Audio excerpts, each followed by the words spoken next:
अस्सलाम वालेकुम जी, क्या नाम नासिफ है, बैक विद अनदर वीडियो। और मुझे काफ़ी सारे सवाल मौसूल हो रहे हैं आप सबकी तरफ से। और ओवरऑल उन सवालों की जो थीम्स हैं वो काफ़ी डिफरेंट है, मगर मैं कोशिश करूँगा कि इस वीडियो में एक स्पेसिफिक सवाल का जवाब दिया जाए। वो ये है कि तैयारी कैसे करें, कहाँ से करें, सिलेबस में क्या होगा और कौन कौन सी चीज़ें जो हैं वो हेल्पफुल हो सकती हैं, फ़ायदेमंद हो सकती हैं।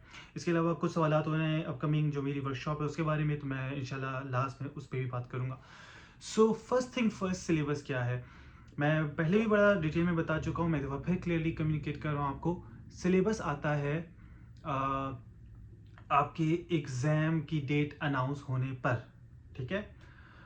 और एग्ज़ाम की डेट कब आती है? लास्ट डेट जो होती है एप्लीकेशन की, उसके हफ्ते के अंदर अंदर आपको पता लग जाता है कि 3 दिन बाद, 4 दिन बाद एग्ज़ाम है, ठीक है। तो आपको मैक्सिमम ना 10 दिन का टाइम मिलता है, 12 दिन का टाइम मिलता है। और ये मैं आपको पैटर्न बता रहा हूँ, जितने सालों से मैं पढ़ा रहा हूँ हमेशा ये हुआ है। कोई तनकीद करने वाले आके तनकीद कर सकता है, डिफरेंट चीज़ हो सकती है, बहरहाल जनाब यही होता है। आपको यकीन नहीं आता आप ना करें, लेकिन आई एम टेलिंग यू कि यूजली, और पिछले बैच वालों से पूछ लें, यूजली अचानक डेट आती है और वो डेट जो होती है वो लास्ट डेट जो एक्सपायरी होती है एप्लीकेशन की, उसके 8-10 दिन के अंदर आ जाती है, ठीक है। अब जब एग्ज़ाम की डेट इस किस्म की आएगी तो इसका मतलब ये है कि तैयारी के लिए आप लास्ट डेट का वेट नहीं कर सकते, आपको अभी से तैयारी करनी है। अब सवाल ये पैदा होता है तैयारी करें क्या, क्योंकि एक ग्रुप ऑफ एक स्कूल ऑफ थॉट कहता है कि जी मैथ्स आता है, एक स्कूल ऑफ थॉट कह रहे हैं मेरी तरह एनालिटिकल आता है।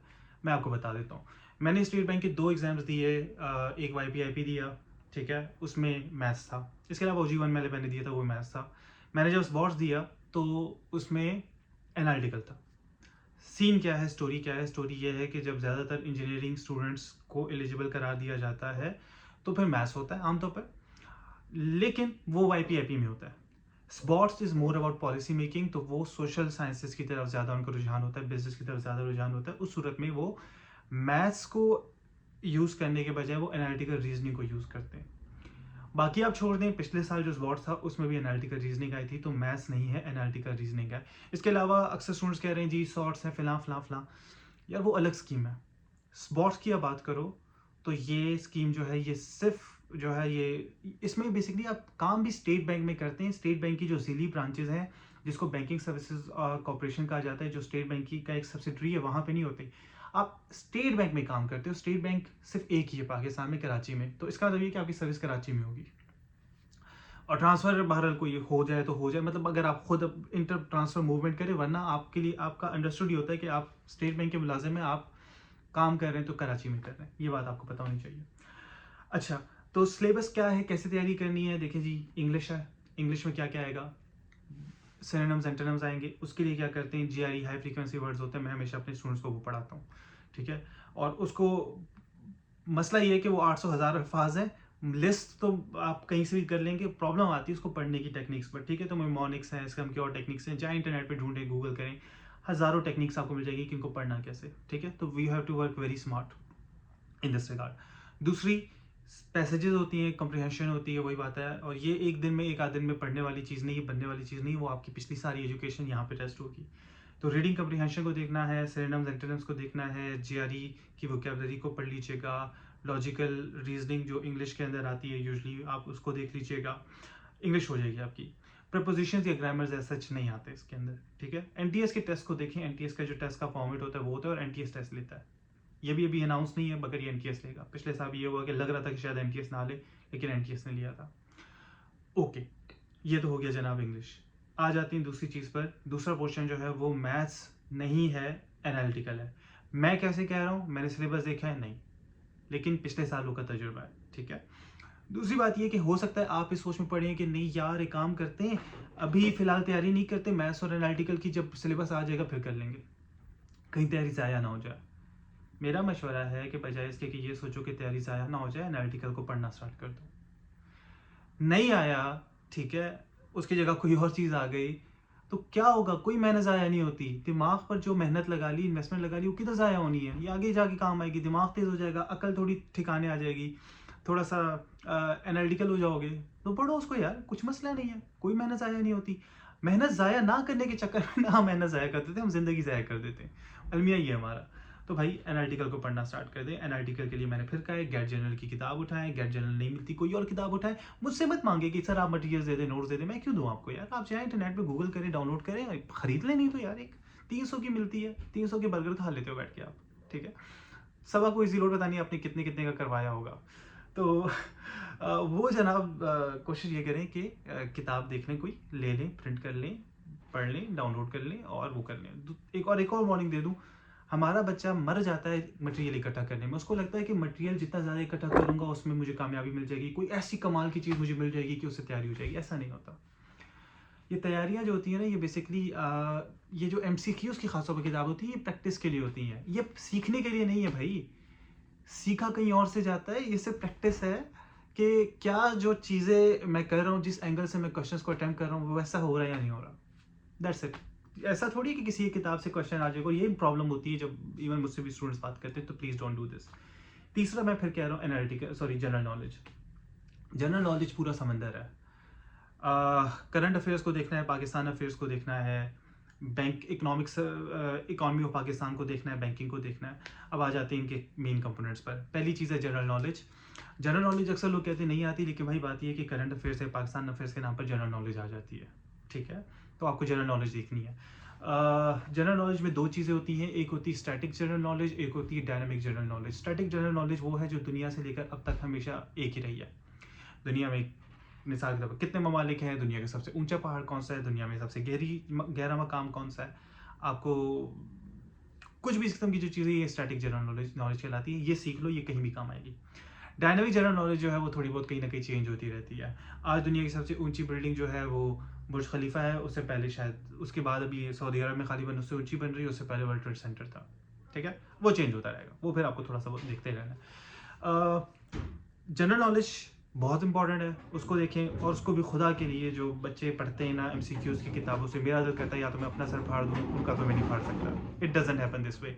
तो जनरल नॉलेज को बाकायदा ऐसे इसकी सूरत में पढ़ना है आपने, और टॉपिक्स आइडेंटिफाई करें और उनको पढ़ना स्टार्ट कर दें।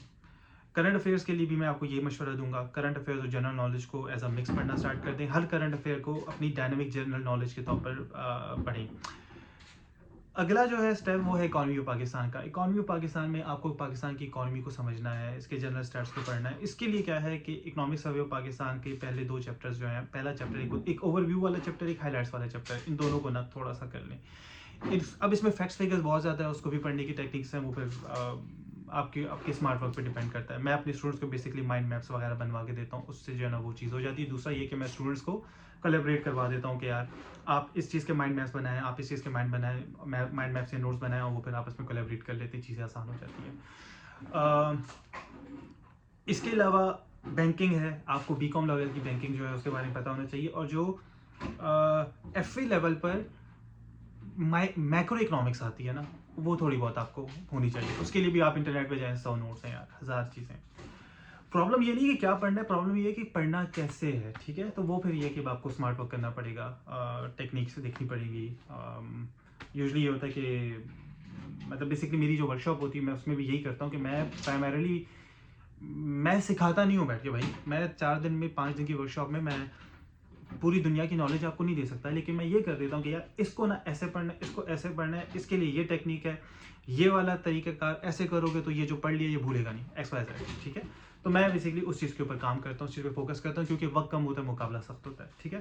तो ये कुछ चीज़ें हैं जिस पर मैं बात करना चाह रहा था। अच्छा, वर्कशॉप के हवाले से ये है कि स्टूडेंट्स कुछ हैं जो इनरोल होना स्टार्ट हो गए, और वर्कशॉप के लिए जो मैंने डेट सोची है वो 28, 29, 30 है। मुझे एग्जैक्टली अंदाज़ा नहीं है कि डेडलाइन क्या है। आई होप कि डेडलाइन के बहुत ज़्यादा करीब ना हो, ठीक है।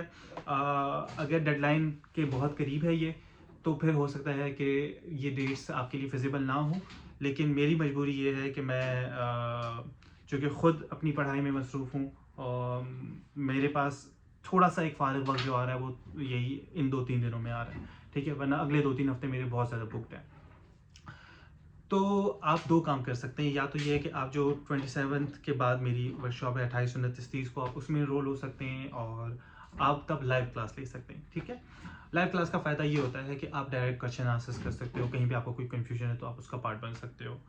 दूसरा एक तरीका जो मैं ज़्यादा रिकमेंड करता हूँ अपने स्टूडेंट्स को, वो ये है कि मेरी जो पिछली स्पॉट्स की वर्कशॉप थी उसके वो पूरी क्लास रिकॉर्डेड है, उसके नोट्स, उसके मटेरियल्स, उसका कंटेंट, हर चीज़ ऑर्गेनाइज है हमारी क्लासरूम में, हमारी ऐप में, ठीक है। तो आप इनरोल हो सकते हैं उसमें भी और मैं आपको उसकी एक्सेस दे सकता हूँ। उसमें सिर्फ ये है कि जो इकोनॉमिक सर्वे ऑफ पाकिस्तान वाली इंफॉर्मेशन है ना, वो अपडेटेड नहीं होगी, वो पिछले साल की होगी, आपने उसको छोड़ देना है। लेकिन बाकी सारा जो कंटेंट है, जो मेहनत है, जो एफर्ट्स है, जो टेक्निक्स है, वो सारी हुई हैं। तो आप उनको ले लें, आप उनको पढ़ लें, ताकि आपका एटलीस्ट 2 पार्ट्स या ढाई पार्ट्स जो हैं वो कवर हो जाएं। उसके बाद फिर आप जब मेन वर्कशॉप होगी 28, 29, 30 को इंशाल्लाह, तो आप उसमें भी पार्ट ले सकते हैं, उसमें पार्टिसिपेट कर सकते हैं और वहाँ से भी आपको जो रिमेनिंग पार्ट है आपका वो कवर हो जाएगा। दोनों ऑप्शंस अवेलेबल हैं आपके पास, whatever works for you, you can do that. Contact के लिए आप मुझसे, या तो मेरा अगेन एक व्हाट्सएप नंबर था, लेकिन मैं चूंकि पाकिस्तान में नहीं होता तो मेरे पास अब वो व्हाट्सएप की एक्सेस नहीं है, ठीक है। तो आप मुझसे कांटेक्ट कर सकते हैं ऑन माय सोशल मीडिया। मेरा पेज है फेसबुक पर केनान आसिफ के नाम से, या मेरी इंस्टाग्राम जो है वो भी है केनान आसिफ के नाम से। आप इस पर सर्च कर सकते हैं, आप इस पर कॉन्टैक्ट कर सकते हैं और वर्कशॉप के हवाले से इनरोलमेंट और डिटेल्स वगैरह आपको वहाँ मिल सकती है।